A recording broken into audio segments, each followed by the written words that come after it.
ಒಂದು variety jeans top ನೋಡಬೇಕು ಅಂತ ಅಂಗಡಿಗೆ ಹೋಗಿದ್ದು ನನಗೆ ಕ್ರೋಶಾದಲ್ಲಿ ಹ್ಯಾಂಡ್ ಬ್ಯಾಗ್ ಸಿಕ್ತು, ಡೋನಟ್ ಸಿಕ್ತು, ಡಾಲ್ ಸಿಕ್ಕಿದ್ವು, ಹಾಗೆ ಇಯರ್ಫೋನ್ಸ್ಗೆ ಒಂದು ಪೌಚ್ ಸಿಕ್ತು. ಇದು ಲಾಸ್ಟ್ ಟ್ರೆಷರ್ ನಮಗೆ, ಹೊಸ್ತೇನಲ್ಲ. ನಮ್ಮ ತಾಯಿ ಕಾಲಕ್ಕೆ ಅಥವಾ ಅವ್ರ ಅಮ್ಮನ ಕಾಲಕ್ಕೆ. ಸೊ ಇಡೀ ಎಲ್ಲರ ಮನೆಗಳಲ್ಲೂ ಇಟ್ ವಾಸ್ ರೊಟೀನ್ ನಾವು ಮಾಡ್ತಾ ಇದ್ದಂಥದ್ದು. ಸೊ ಯಾಕೆ ಕಳೆದೋಯ್ತು ಅಂತ ಅನ್ಸುತ್ತೆ ನಿಮ್ಗೆ? ಕಳೆದೋಗಿಲ್ಲ, ಇದು ನಾವು ಬಿಟ್ಟಿದ್ದೀವಿ ಅಷ್ಟೇ. ಅದಿತ್ತು ನಮ್ಗೆ ಬರೀ ಈ ತರ ಬರ್ತಿತ್ತು, ಕ್ರೋಶೆ ಹುಕ್ ಅಂತಾರೆ ತರ. ಬಸ್ ಈಗೆಲ್ಲ ಈ ತರ ಗ್ರಿಪ್ ಸಿಗುತ್ತೆ ನಮ್ಗೆ, ಈಸಿ ಆಗಿದೆ. ಇದ್ರಲ್ಲಿ ಸೈಜಸ್ ಇದೆ. ಸೊ ನೀವು ಎಷ್ಟು ದೊಡ್ಡ ಉಲನ್ ಯೂಸ್ ಮಾಡ್ತೀರಾ ಅಥವಾ ಉಲನ್ ಮೇಲೆ ಡಿಪೆಂಡ್ ಅದು ಆ ಸೈಜಸ್. ಇದು ವುಡನ್ನು ಬರುತ್ತೆ, ಪ್ಲಾಸ್ಟಿಕ್ ಬರುತ್ತೆ. ಇದು ದಪ್ಪನ್ ದೊಡ್ಡದೆಲ್ಲ ಟಾಯ್ಸ್ ಮಾಡೋಕ್ಕೆ. ಓಕೆ. ಸೊ ಬೇಸಿಕ್ ಆಗಿ ಬೇಕಾಗಿರೋದು ನಿಮ್ಗೆ ಥ್ರೆಡ್ ಅಥವಾ ಉಲನ್ ಜೊತೆಗೆ ಈ ಬೇರೆ ಬೇರೆ ಸೈಜ್ ನ ಕ್ರೋಶೆಗಳು. ಕಂಟೆಂಟ್ ಇಷ್ಟ ಆದ್ರೆ ಲೈಕ್, ಶೇರ್ ಅಂಡ್ ಸಬ್ಸ್ಕ್ರೈಬ್ ಮಾಡಿ. Welcome back. We are in the world of crochet. Beautiful dolls, beautiful toys, bags ಎಲ್ಲವನ್ನ ತೋರಿಸಿದೀವಿ ಲಾಸ್ಟ್ ಎಪಿಸೋಡ್ ನಲ್ಲಿ. ಸೊ ಈಗ ನಿಮಗೆ ಕ್ರೋಶೆ ಕಲಿಯುವಂತ ಇಂಟ್ರೆಸ್ಟ್ ಇದ್ರೆ ಸಂಧ್ಯಾ ಮ್ಯಾಮ್ ನಮ್ಗೆ ಮಾಡೋದನ್ನ ಹೇಳ್ಕೊಡ್ತಾರೆ. ಇದು 3.5 mm ಹುಕ್ ಅಂತ ಹೇಳ್ತಾರೆ, ಕ್ರೋಶೆ ಹುಕ್. ಇದು 4 ಪ್ಲೈ ಉಲನ್. ಇದರಲ್ಲಿ ಒಂದು ಫ್ಲವರ್ ಮಾಡೋದು ತೋರಿಸ್ಕೊಡ್ತೀನಿ ನಾನು. ಇದು ಮ್ಯಾಜಿಕ್ ರಿಂಗ್ ಮಾಡಬೇಕು. ಈ ಥರ ಬೆರಳಿಗೆ ಹಾಕ್ಕೊಂಡು ಹುಕ್ ಇನ್ಸರ್ಟ್ ಮಾಡಿ ಇದು ಉಲನ್ ಈ ಕಡೆ ಹೇಳ್ಕೊಂಡು ಇದು ಕೈಗೆ ಸುತ್ಕೋಬೇಕು ಬೆರಳಿಗೆ. ಇದು 3 ಚೈನ್ಸ್ ಹಾಕಿ ನೆಕ್ಸ್ಟ್ ಡಬಲ್ ಕ್ರೋಶೆ. ನೀವು ಇಷ್ಟು ಸ್ಪೀಡಾಗಿ ಮಾಡ್ತಾ ಇದ್ದೀರಾ. ಸೊ ನಾನು ಇದು ಮಾಡಬೇಕು ಅಂದರೆ ಎಷ್ಟು ದಿನ ಬೇಕಾಗ್ಬೋದು? ಇಲ್ಲ, ಪ್ರಾಕ್ಟೀಸ್ ಮಾಡಿದರೆ ಬರುತ್ತೆ. 2 days ಪ್ರಾಕ್ಟೀಸ್ ಮಾಡಿದರೆ ಬರುತ್ತೆ.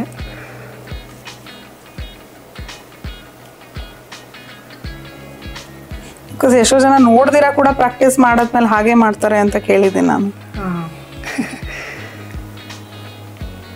ಇದು 1 ಪೆಟಲ್ ಆಯಿತು. ಈ ಥರ 1 ಪೆಟಲ್ ಆಯಿತು. ಈಗ ನೆಕ್ಸ್ಟ್ ಸೆಕೆಂಡ್ ಪೆಟಲು.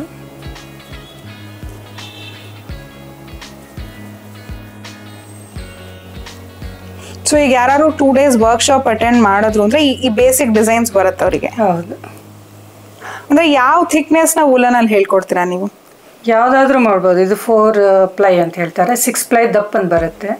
ಅದು ಹುಕ್ ಚೇಂಜ್ ಆಗುತ್ತೆ, ಅದಕ್ಕೆ 4.5 ಆ ಥರ ಬರುತ್ತೆ. ಯಾವ ಬೇಕಾದ್ ಮಾಡಿ. ಅಂದ್ರೆ ದಪ್ಪ ಉಲನ್ ಯೂಸ್ ಮಾಡಿದಷ್ಟು ಈಸಿ ಆ ಥರ ಏನಾರು ಇದೆಯಾ? ಸ್ವಲ್ಪ ಕಲಿಯೋವಾಗ ದಪ್ಪನ್ ಕಲಿಯೋದು, ಆಮೇಲೆ ತಿನ್ನಂದು ಹಾಕ್ಬೋದಂತ. ಗ್ರಿಪ್ ಸಿಗಲ್ಲ ತುಂಬ ತಿನ್ನಾದ್ರೆ ಅವ್ರಿಗೆ ಹಿಡ್ಕೊಳ್ಳಿಕ್ಕೆ. ಕಲಿಯೋವಾಗ ಸ್ವಲ್ಪ ತಿಕ್ಕಂದು ಉಲನಲ್ಲಿ ಕಲಿತ್ರೆ ಈಸಿ ಆಗುತ್ತೆ.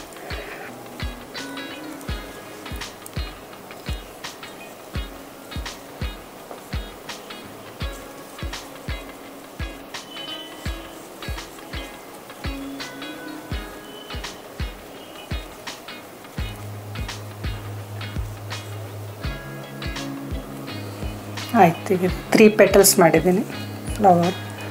ಈ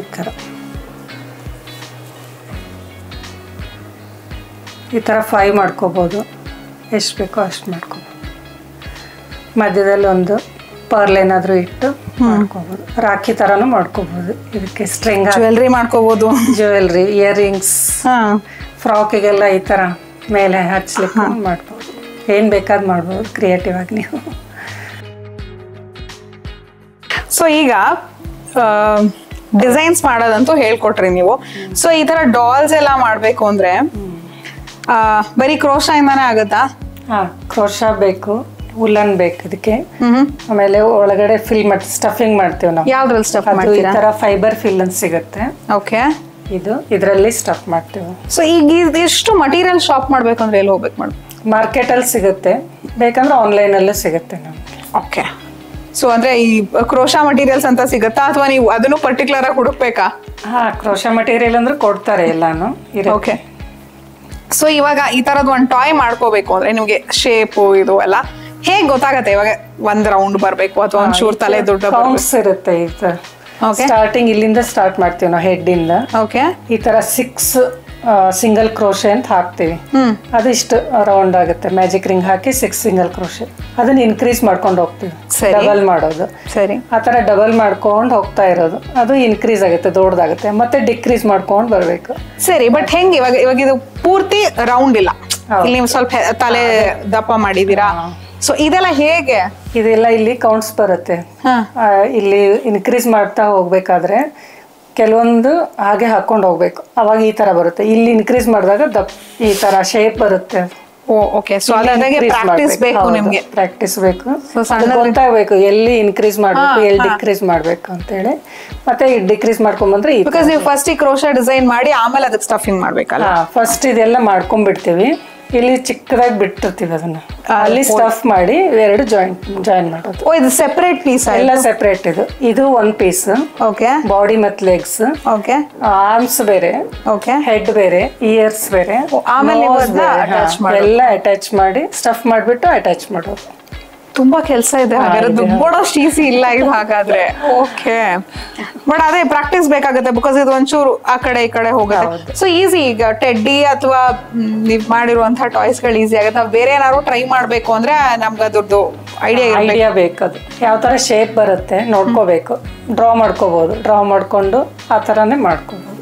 ಅದು ಈಗ ಗೊತ್ತಾಗುತ್ತೆ ಇನ್ಕ್ರೀಸ್ ಎಲ್ಲಿ ಮಾಡ್ಬೇಕು, ಡಿಕ್ರೀಸ್ ಎಲ್ಲಿ ಮಾಡ್ಬೇಕು, ಅದು ಆ ತರ ಮಾಡೋದು. ಸೊ ಇವಾಗ ಇಷ್ಟು ನೋಡಿದ್ಮೇಲೆ ನಂತರ ಯಾರೋ ಒಬ್ರು ಇಂಟ್ರೆಸ್ಟೆಡ್ ಬರ್ತಾರೆ, ಕಲ್ತ್ಕೋಬೇಕು ಅಂತ ಅನ್ಕೋತಾರೆ. ಸೊ ಯಾವಾಗ ನಿಮ್ಮ ವರ್ಕ್ಶಾಪ್ಸ್ ಕಂಡಕ್ಟ್ ಮಾಡ್ತೀರಾ ನೀವು? ಯಾವಾಗಾದ್ರೂ ಬರ್ಬೋದು. 11 to 5 ಟೈಮಿಂಗ್ಸ್ ಅಲ್ಲಿ ಯಾವಾಗಾದ್ರೂ ನಮ್ಮ ಮನೆಗೆ ಬಂದು ಕಲ್ತ್ಕೋಬಹುದು. 2 days ಅಲ್ಲಿ ಮಾಡ್ಕೊಡ್ತೀನಿ ವರ್ಕ್ಶಾಪ್, ಹೇಳ್ಕೊಡ್ತೀನಿ. ಸೊ ಇಂಡಿವಿಜುವಲ್ ಆಗಿ 1-to-1 ಕ್ಲಾಸಸ್ ನೀವು ಇಟ್ಮಾಡುವಲ್ ಇದೆ ಅವ್ರ ಮನೆ. ಡಿಸ್ಕ್ರಿಪ್ಷನ್ ಬಾಕ್ಸ್ ನಲ್ಲಿ ಅವರ ಅಡ್ರೆಸ್ ಹಾಗೆ ಫೋನ್ ನಂಬರ್ನ ಶೇರ್ ಮಾಡ್ತೀವಿ. ಸೊ ಯಾರಿಗಾದ್ರೂ ಇಂಟ್ರೆಸ್ಟ್ ಇತ್ತು ಅಂದ್ರೆ ಒಂದು ಬೈ ಮಾಡಕ್ಕೆ ಕಸ್ಟಮೈಸ್ಡ್ ಗಿಫ್ಟ್ ನ ನೀವು ಮಾಡಿಸಿ ಬೈ ಮಾಡಕ್ಕೆ ಕೊಡ್ಬೋದು. ಯು ಕ್ಯಾನ್ ಆಲ್ವೇಸ್ ಕಾಂಟ್ಯಾಕ್ಟ್ ಹರ್. ಅಥವಾ ನಾನೇ ಕಲ್ತ್ಕೋತೀನಿ, ದಿಸ್ ಇಸ್ ವೆರಿ ನೈಸ್ ಅನ್ನೋದಾಯ್ತು ಅಂದ್ರೆ it is a basic 2 days workshop. ಆಮೇಲೆ ನೀವು ಅವ್ರ ಜೊತೆ ಟಚ್ ಅಲ್ಲಿ ಇದ್ದು ಜಾಸ್ತಿ ವಸ್ತುಗಳನ್ನ ಮಾಡೋದು ಕಲ್ತ್ಕೋಬಹುದು.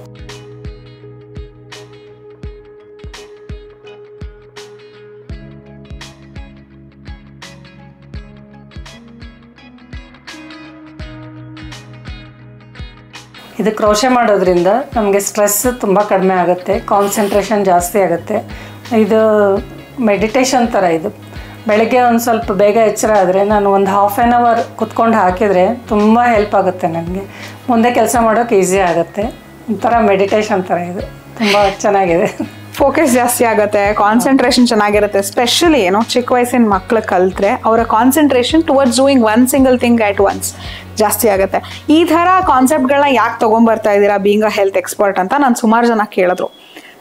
ಇದೆಲ್ಲ ಲಾಸ್ಟ್ ಟ್ರೆಷರ್. ಯಾವುದು ನಾವು ತುಂಬ ಹೊಸದಾಗಿ ಇವತ್ತು ಕಂಡಿಡಿದ್ವಿ, ನೆನ್ನೆ ಕಂಡಿಡಿದ್ವಿ ಅನ್ನೋದು ಯಾವುದನ್ನು ನಾವು ತೊಗೊಂಡು ಬರ್ತಾ ಇಲ್ಲ. ಬಟ್ ನಾವು ಮಾಡ್ತಾ ಇದ್ದಿದ್ದನ್ನೇ ನಾವು ಮರ್ತು ಹೋಗಿದ್ದೀವಿ ಅಂತ ಹೇಳೋ ಪ್ರಯತ್ನ ಮಾಡ್ತಾ ಇದ್ದೀವಿ. ಯಾಕಂದರೆ ನಮ್ಮ ಹಿಂದಿನ generations they laid a better lifestyle, they laid a healthier lifestyle, which ನಮ್ಗೆ ಇವತ್ತು ಯಾಕೆ ಪಾಸಿಬಲ್ ಆಗ್ತಾ ಇಲ್ಲ ಅಂದರೆ ಬಿಕಾಸ್ ಆಫ್ ದಿ ಎನ್ಹ್ಯಾನ್ಸಿಂಗ್ ಟೆಕ್ನಾಲಜಿನ ಬಳಸೋದು ತಪ್ಪು ಅಂತ ನಾವು ಹೇಳ್ತಾ ಇಲ್ಲ. ಆದರೆ ಟೆಕ್ನಾಲಜಿ ಹಿಂದೆ ಓಡ್ತಾ ನಾವು ಏನೇನು ಕಳ್ಕೊತಾ ಇದ್ದೀವಿ, ನಮ್ಮ ಲೈಫ್ ಸ್ಟೈಲ್ ಎಷ್ಟು ಬದಲಾಗ್ತಾ ಇದೆ, ಅದರಿಂದ ಎಷ್ಟು ಆರೋಗ್ಯದ ಮೇಲೆ ದುಷ್ಪರಿಣಾಮಗಳು ಬೀರ್ತಾ ಇದೆ. ಅದರಿಂದ if you can come back, ಇವಾಗ ಸುಮ್ಮನೆ ಸ್ಕ್ರಾಲ್ ಮಾಡೋ ಬದಲು if you can come back to some healthy hobbies like this, ನಿಮ್ಮ ಹೆಲ್ತ್ನ ಮೆಂಟಲಿ ಆ್ಯಂಡ್ ಫಿಸಿಕಲಿ ನೀವೆಷ್ಟು ಮೇಂಟೈನ್ ಮಾಡ್ಬೋದು ಅನ್ನೋದನ್ನ ಹೇಳೋದಷ್ಟೇ ನಮ್ಮ ಈ ವಿಷಯಗಳನ್ನ ತಗೊಂಡ್ಬರುವಂಥ ಪ್ರಯತ್ನ ಇನ್ಫೋ ಇಟ್ ಹೊನ್ನೋಡಿನಲ್ಲಿ. So this was today's info it ಹೊನ್ನೋಡಿ. ಇವತ್ತಿನ ಸಂಚಿಕೆ ನಿಮ್ಗೆ ಯಾವುದೇ ರೀತಿಯಲ್ಲಿ ಮಾಹಿತಿ ಕೊಟ್ಟಿದ್ರೆ ಅಥವಾ ಸಹಾಯ ಮಾಡಿದ್ರೆ ಅಲ್ಲಿಗೆ ನಮ್ಮ ಕೆಲಸ ಮುಗ್ದ ಹಾಗೆ. Thank you so much Sandhya ma'am for being on my show. Thank you.